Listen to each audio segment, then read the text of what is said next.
weekend UFC Fight Night Song versus Figueiredo takes place. Like always, I'll be predicting the fights,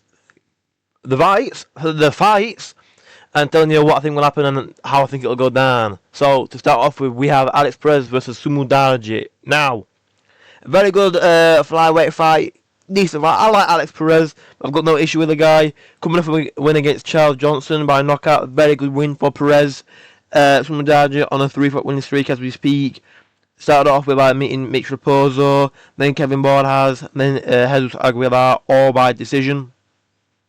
In their last 5, Sumudaji's 3-2, the 3 wins I've just mentioned, but his 2 losses before the Mitch Raposo fight. Lost to Johnson, lost to Tim Elliott, but with Perez, he's 2-3 in his last 5. Knocked out Johnson, lost to Asu Amabayev, lost to Tatsuro Taira, knocked out Matus Nicolau, which a gust of wind would blow down Matus Nicolau, and then Mohamed Makayev. I don't know who to pick in this fight because I love both men. Both men are good fighters, but I don't know because Alex Perez is the older fighter, so he's got more like miles on the tank. Okay, Sumudaji's got more reach, but only a half-inch leg reach, but 2 extra inches of height. I want to take Sumudaji. I am going to take Sumudaji in the fight because he's an underdog. Yes, online most people are picking Perez to win, and he's a favourite. But I just think Perez is too bipolar to win this fight, right? And I personally believe Sumudaji's getting better as the fights go on, and he's fully revamped his style to be a more well-rounded fighter. I don't think it'll end in knockout, but I think it will end in Sumudaji winning by split decision. I think it'll go to split 29-28 Perez, 29-28 Sumudaji, and then 29-28 Sumudaji again. But I think this fight will go to decision, so I'm picking Sumudaji by split decision, but in a very, very close matchup.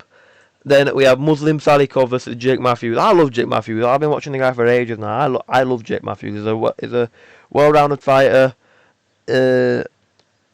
What do you call it? But what they failed to mention on the UFC website himself is that Salikov has withdrawn from the fight against Matthews. Okay, he's withdrawn from the fight. So if we just ignore Salikov for a second, I'm focusing on Jake Matthews. Jake Matthews is fighting a guy called Carlston Harris, who in the UFC he is. I'm gonna have a look at his record. I think he's 3-2 in the promotion. No, actually 2-3 in the promotion. Give me a memento. He is 4-3 in the promotion. Right. So with Jake Matthews, right? Jake Matthews is 15-8 in the promotion, coming off a loss to Neil Magny, which, man, I wish he beat Neil Magny, bro. I really wish he beat Neil Magny. But before that, he was on a 3-fight winning streak. He beat Chidi Njokuani, Francisco Prado, Phil Rowe, lost to Michael Morales, but didn't get knocked out by Michael, though. Didn't get knocked out, so that proves Jake Matthews' durability. Beat Darius Flowers, and then he's beat some good people like Diego Sanchez, Li Jingliang, and that's it. I thought he'd be a lot better people than that, but Matthews is just a well-rounded goddamn journeyman. He's not a brilliant fighter, but he's an alright fighter. But with Carlston Harris as opponent, what do we call it? Carlston is coming off 2 losses, 2 back-to-back knockout losses, one against Chaos Williams and one against Santiago Ponzinibbio. Right, he's not fought in a full year time. Before that, he beat Jeremiah Wells, Jerry Gooden. Before that, lost to Shavkat. And then that tells you all you need to know about Carlston. He's not a very active fighter. If one of your most recent fights is against fucking Shavkat Rakhmonov. So, can you find it on here? Hold on. No, you can't. But if we look up Carlston, I don't know why it's not on there. Because when you go on to Topology and you look at the fight, there we go. Mozambique. Right. This is who Matthews is fighting. I'm still picking Matthews to win by decision. I don't think he'll win by knockout. I don't think Matthews will win by knockout. Matthews isn't the type of guy to hold miles of power within his hands, right? But I do believe. Why's there got to be so many fucking Matthews, bro? Hello, Jake. Going to here. I'm going to here. I don't want to do this. 1 second.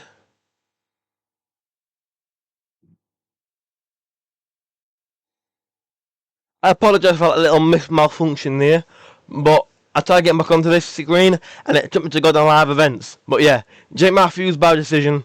Don't fight in Salico, fighting Carlson Harris.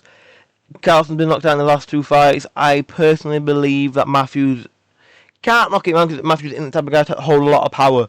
But I think he'll drop Harris but win by decision. Next up we have Kai Asakura versus Cameron Smotherman. Now, this is arguably Asakura's last fight in the UFC if he doesn't win. Right? If he doesn't win this fight, he's finished. He's done. He's gone. Because Asakura came into the UFC against Alexandre Pantoja, right? Former champion from another promotion. Met much hype around him, saying, oh my god, he's one of the best fighters outside the UFC, not being the UFC, right? Before he came into the UFC, he was coming off a win against Juan Archuleta and then Yuki Motoya. Fought Pantoja, lost by submission. Fought Tim Elliott, lost by submission. Now they're gaining Cameron Smotherman, who's on a 2-fight losing streak as well, who lost to Ricky Simone and lost to Serhi Saidi, right? Before that, on a 3-fight winning streak, but he's only got 1 win in the UFC, who's Jake Hadley. I'm picking Asakura to win, and that's only if Smotherman don't wrestle. If we look at Smotherman's record, he's only got 1 win by submission. He only has 1 win by submission. So I'm picking Asakura to win by knockout in like round 3. Round 3 TKO for Asakura. Because his career really heavily lays on this. Because if you don't win it, it shows UFC has a high caliber fighter than literally every single promotion in the UFC. Because if a former champion from Rising cannot beat Cameron Smotherman, right, it shows to us no other promotion has the skills or talent that the UFC does. So I'm picking Kai Asakura by round 3 TKO. He's got some amazing striking. Grappling, we know he's shite. Grappling, we know he's shit. But in Rising, holy shit, what the fuck? But hold on. Hold on. Hold on a second. This fight takes place at bantamweight, right? So Asakura will be moving up. Why the fuck was his weight 151? Excuse me, is that a miscalculation on the UFC standpoint? Why is his weight 151? I'm so confused.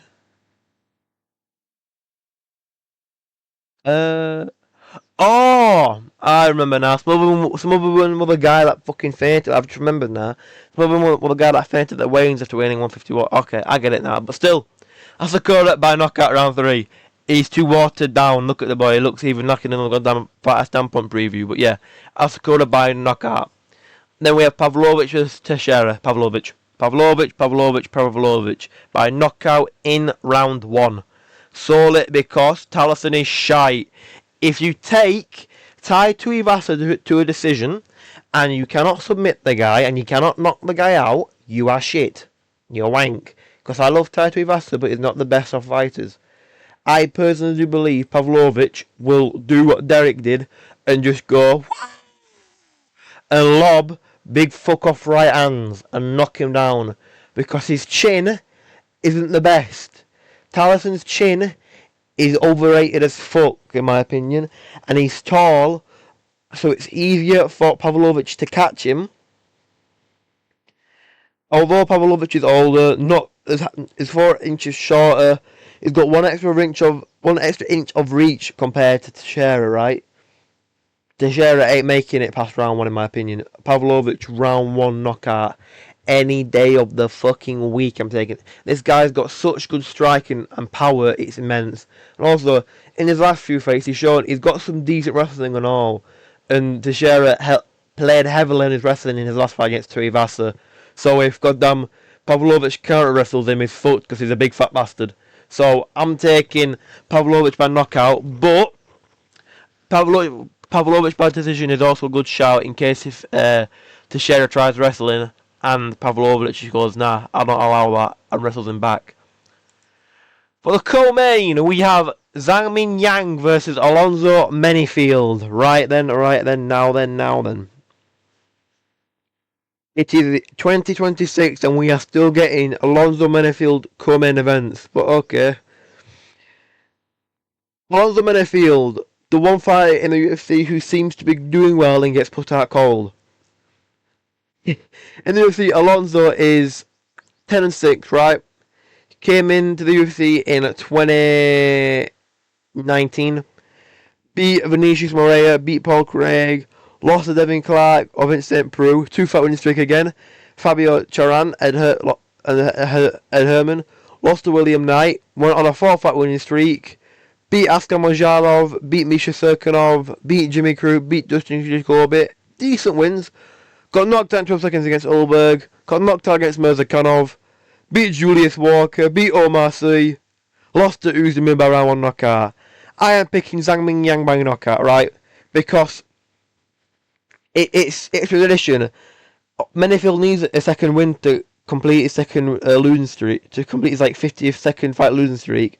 To then go on another 2-fight winning streak afterwards. With Zhang Min Yang, right? He lost his last fight to Johnny Walker by leg kick, right? He was doing okay in the first round, but he lost his last fight to Johnny Walker, which maybe people go, oh, you lost to Johnny Walker? Hey, you should fuck up. Johnny Walker was a good fighter, okay? But in the UFC, he's 3-1. Take away the Johnny Walker loss. He knocked out Anthony. He absolutely brutalised Anthony Smith. He brutalised the guy. Beat Ozzy Diaz. Beat Brendan Hiberio. So some not amazing wins by any means. But all of his wins in the UFC have come by first round knockout. And outside the UFC, I think all of his wins have been by first round knockout. Yes, they have. But he's a massive can crusher. You've got to take that into consideration. He's a big fuck off can crusher. All of his wins have come in the first round. So you've got to take that into consideration. But I still believe he's got the good enough striking to knock out Menifield. I'm taking Min Yang round one knockout for Zhang Min Yang. He's like the UFC version of Zhe Li Zhang. I am Zhang. I go bang. I am the Min Yang Zhang. Oh, that's so racist. I'm sorry. Then we have Song versus Figueiredo. Song Yudong versus Davidson Figueiredo. See, now this is a very close fight. In my opinion, very, very close fight. Song Yudong coming off a loss against O'Malley in January. Figueiredo coming off a loss against Umar. I don't know who to pick because in the last 5, Song is 3-2, Figueiredo's 2-3, right? In Figueiredo's last 5, lost to Umar, beat Montel Jackson, lost to Sandhagen, lost to Yan, beat Vera. Yudong's last 5, lost to O'Malley, beat Cejudo, lost to Piotr Yan, beat Gutierrez, beat Simone. Yudong's not been that active, right? He's not been very active at all. I'm personally picking Figueiredo to win because I think Figueiredo's got more. Actually, I don't know. Actually, fuck it, I'm going Yudong. Because Yudong's got. I think he's got better ground game than Figueiredo. He's got more power, and we've seen in Figueiredo's last few fights, he can get overwhelmed easily, and he's slowing down quite a bit. Yudong's got a lot of power, and when Yudong fought O'Malley, that fight could have gone either way, in my opinion. That fight could have gone either way. So I'm personally picking Yudong by decision. I don't think nobody will get knocked out. Nobody will get knocked out at all. Both men have similar reaches. Figueiredo's got an inch reach, which won't do much. Yulong's got 3 inches of height on him. I personally think his wrestling and his power will be far, far too much for him. So I'm personally picking Song to win by decision. But let me know what you guys think. Let me know if you guys have any different thoughts to me. And yeah, have a good day. Take care and goodbye.